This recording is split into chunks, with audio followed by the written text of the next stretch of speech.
I'm so glad that we are getting a lot of theatrical releases in 2023. It seems like we're getting back to some semblance of normalcy as it relates to theatrical releases, and I plan on seeing and reviewing a whole lot more movies in 2023 than I saw and reviewed in 2022.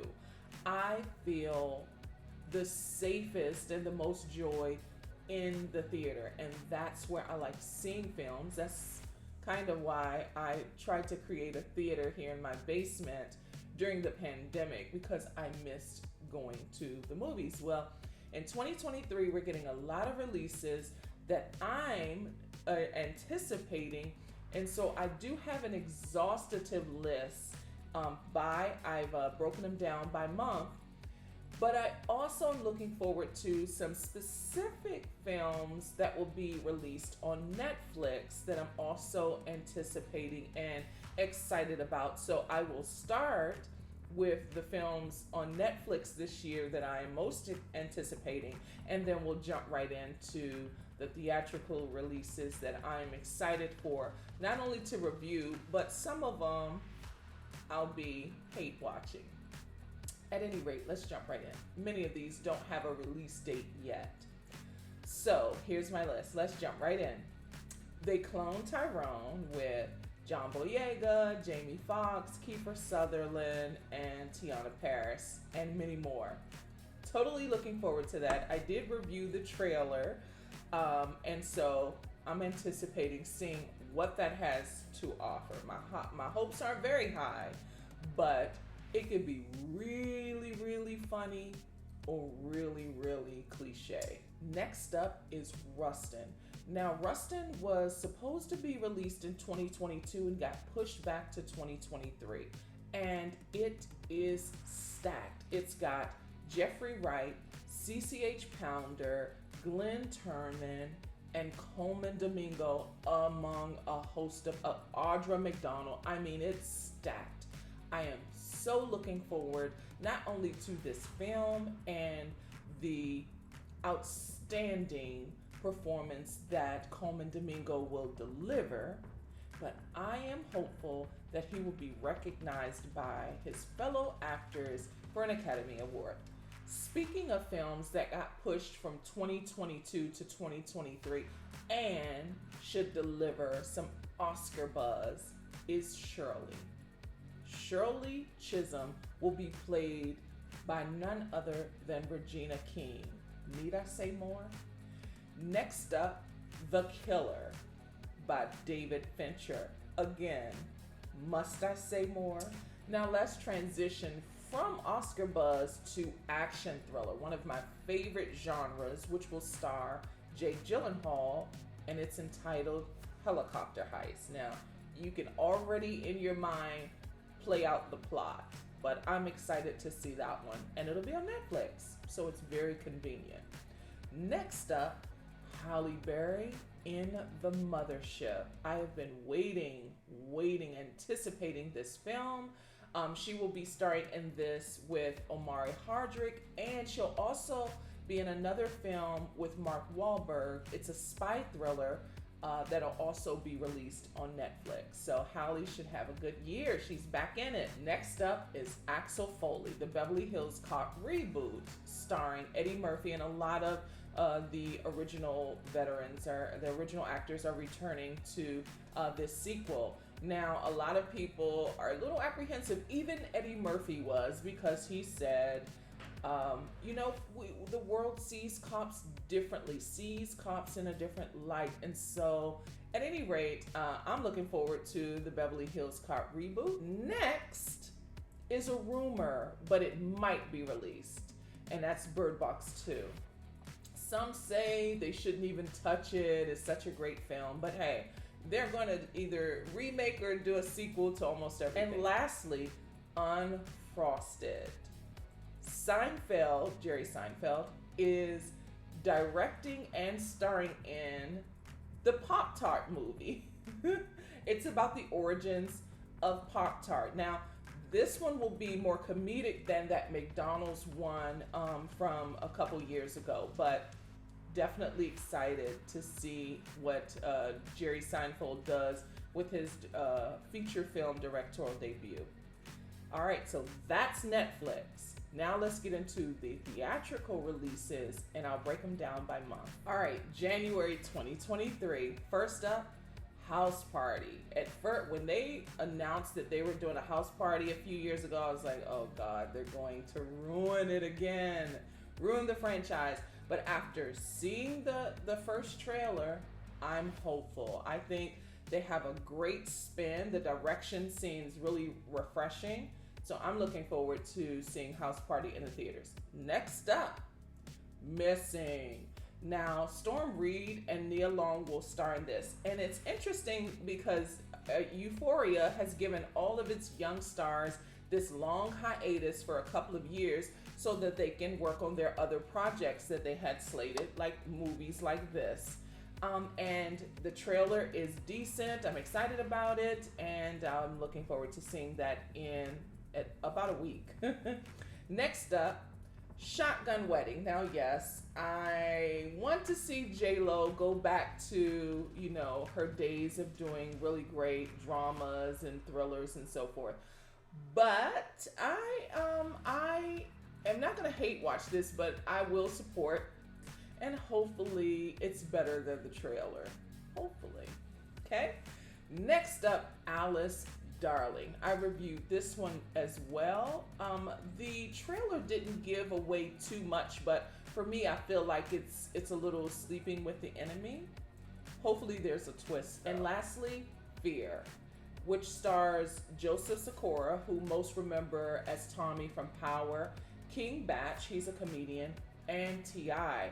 But what's really driving me to see this in the theater is the co-writer and director, Deon Taylor. I love his eye, I love his work, and I always support his movies whenever I can. I am going to also make a point to support more Black filmmakers in the theater. It is very important to support these theatrical releases so that we get more, and so that those other up and coming filmmakers get a shot at the bat. All right, next up, February. Now it's a little light right now, and that's probably because Knock at the Cabin will have long legs, hopefully, if everyone doesn't spoil it. So I'm looking forward to Knock at the Cabin. Also in February is Cocaine Bear, but for me, it'll be something I go see, so I probably won't have anything else to see, and it'll probably just be a fun ride based on some of the action sequences that are probably all in the trailer. All right, let's jump into March. Now in March, we're getting Creed 3. Yes, I'll probably see it twice. We're getting Inside. Oh my goodness. That I already know that it's going to be a fantastic film, and I can't wait to see what the twist is, because by my guesstimation, I'm thinking that this is his house, and that, maybe he has some mental issues, or maybe he has like schizophrenia and he's trying to rob himself or something. I don't know what the twist is, but I can't wait to find out. And then, of course, John Wick. Now, I jumped into John Wick late, and I had to go back. So I jumped into John Wick 2. I didn't see the first one. And then I went back to see the first one because as I was watching it, I didn't understand. And then, saw John Wick 3, and now, I'm on board. The trailer wasn't, well, that was a teaser. It wasn't really the best, especially we're coming off of a lot of John Wickian films that didn't live up to John Wick 3 and 2. So for this trailer just felt like more like nobody than John Wick. But hopefully they'll release another trailer that'll show us that it has, that it'll be the ride that we're used to by now. Coming in April. Now, April is very light, at least on my list, but I am anticipating two. First is Chevalier. Now, this film was pushed from 2022 to 2023, and it stars Kelvin Harrison Jr., Minnie Driver, Samara Weaving, and so many more. Now, I love how diverse that. I love how diverse Kelvin Harrison Jr.'s portfolio is. He is very strategic in the roles that he selects for himself and for his career, and I think it's working out for him. So I'm so looking forward to Chevalier in April. The other film I'm looking forward to seeing in April is Heart of a Lion, the George Foreman biopic. Now, I'm not very excited about who's cast as George Foreman, and I don't like the title, but I'm supporting this film. I mean, it has Forrest Whitaker starring in it, and there's so much you can tap into for George Foreman's life, his legacy, his career, and the fact that he named all of his sons George. May will have Fast 10, which I'm excited to see because it doesn't have Dwayne "The Rock" Johnson. I'm glad that, and I like him, but I'm glad he's not coming back to this franchise. I really don't think that he was the missing ingredient. He did okay, but the dialogue was awful. Whoever wrote the dialogue for him, that dialogue was awful. I didn't like Fast 9. Fast 8 was okay. I like the action sequences, but I'm glad that Dwayne "The Rock" Johnson is gone. I actually like the addition of Charlize Theron than I did Dwayne "The Rock" Johnson, because they made it seem like he was a replacement for Paul Walker in a way, and he's not the perfect. That wasn't a good replacement if that was the idea. I like that Charlize Theron brings some. She's time enough for the team, and I like that about her addition to the franchise. So, Fast 10, and then finally, hopefully, if it doesn't get pushed back again, Killers of the Flower Moon, and I'm sure it's going to be making a run for Oscars. Lastly, in May is Disney's live action of The Little Mermaid. I'm excited to see what she brings to this role, and I'm hoping that she's given an original song so that we can see her nominated for Best Original Song Oscar in 2024. All right, June, of course, this one's on everybody's list, Across the Spider-Verse. Now, I'm only going to be supporting this film because I want it to crack $1 billion. That's all.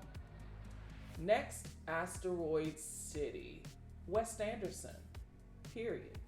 And then War of the Worlds. Now, I wish they didn't touch it, but they did. Okay, and this one will star Ice Cube and Eva Longoria. Not impressed, but I'm going to support. And it's already being billed as District 9. I loved District 9 meets Unfriended. So everything will be on screen.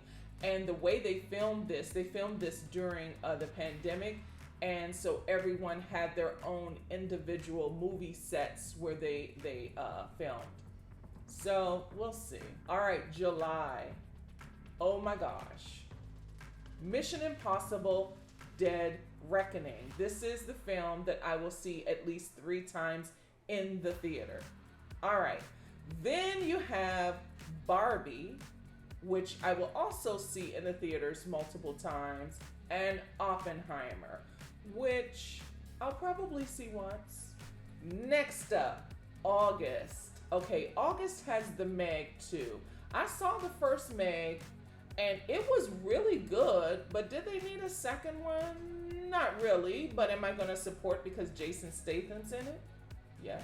And then Challengers with Zendaya. Again, the stars of Euphoria are on hiatus so that they can film all of the movies that they had already slated. And then Haunted Mansion. Now, I did not want this remake, and I didn't want the last remake. It'll be interesting to see how they roll out the promo for that one. And then September, Denzel will be closing out the summer blockbusters with Equalizer 3. Now, I loved Equalizer 2. I love what Denzel did in that film, that dramatic turn, and The action sequences in that hurricane. Wow. And then in September, A Haunting in Venice. I love these murder mysteries. I know people are loving like Glass Onion, A Knives Out mystery. I didn't like Glass Onion. I like the first one. I love that very much. Knives Out. I didn't really take to Glass Onion. I'm not really here for the Oscar buzz for that film, but I do love what Kenneth Branagh does with the murder mysteries because it has the nostalgic factor that murder mysteries should always have. And that's what I love about his. Now, this one will be starring Kelly Riley and Jamie Dornan will be in here. Of course, Michelle Yeoh and Tina Fey. I believe that this will be good. So I can't wait to see that one in the theaters. Then we have October. Now, The Exorcist. I grew up in DC and I'm not gonna lie, we believe The Exorcist. Like, we believe this story. They're remaking it. I'm not overly enthused, but obviously I'm gonna support. I mean, it's Leslie Odom Jr. starring, so I'll be there. I'm not excited for the November slate as it stands now. I know a lot of the independent films and the Oscar baity films will land on the calendar in November. So I will go support those when they have release dates. But I'm not excited for Dune. I didn't like the first Dune. I'm not excited for the Hunger Games. I never watched any of the Hunger Games. And I'm not looking forward to Wish. So November is going to be dedicated to whatever the indies are that are in the theaters at that time. December 2023 will also be on the quiet side. We will see some Oscar bait on the calendar, including the Bob Marley biopic that will be in limited release in December 2023. And it stars Benedict Kingsley as Bob Marley. And then we're also getting The Color Purple, the musical star, and that cast is stacked. It's got her, Danielle Brooks, Ingenue Ellis, Louis Gossett Jr., David Allen Greer. It's stacked. And then we have Wonka the musical, starring Timothée Chalamet. I'm hopeful. Hopefully it turns out. I think Timothée Chalamet is a very talented character actor. So we'll see how that one turns out. I'm hopeful. But this is a classic they really didn't have to touch. But hey, they're going to touch everything. That's it. I know it's an exhaustive list, but I love going to the movies. And I'm looking forward to seeing every last one of these. What are you excited to see in 2023?